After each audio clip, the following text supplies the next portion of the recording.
Hello and welcome to Capital Management's weekly Forex Roundup, following a week which has seen the long-awaited reversal in the dollar and the euro maintained, and should be maintained into next week, as should the concept of risk and the market sense of irony.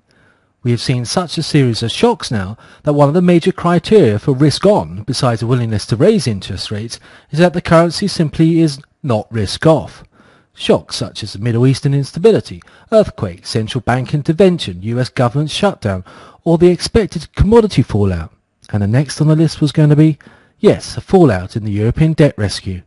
But after that on our technically derived list is the Asian crisis.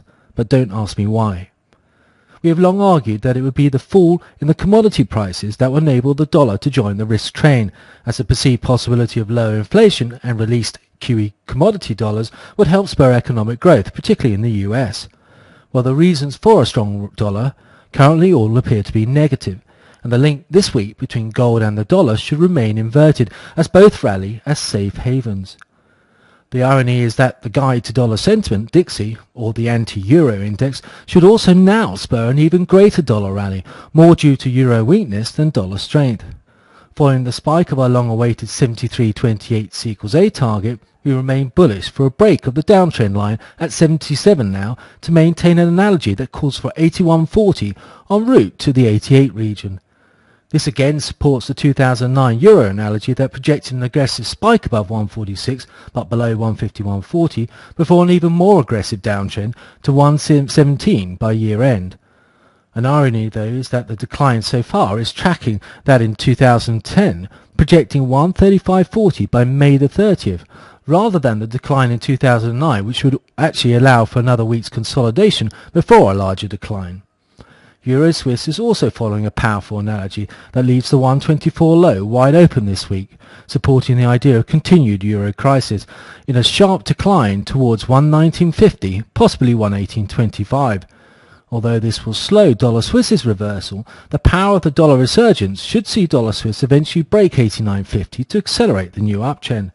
Similarly with sterling, any hope of a renewed medium-term uptrend in euro sterling is at risk because of the European crisis, reflected by analogy in euro sterling that suggests a repeat of the 89.40 to 82.85 decline.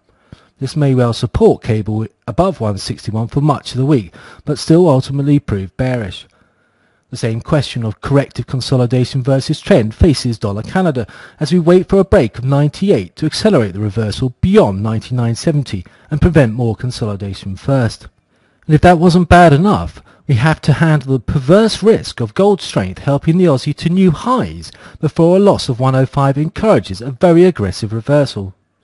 But if the charts do have an ability to predict the effects of real events before they happen, our concern is greatest in Asia after Europe.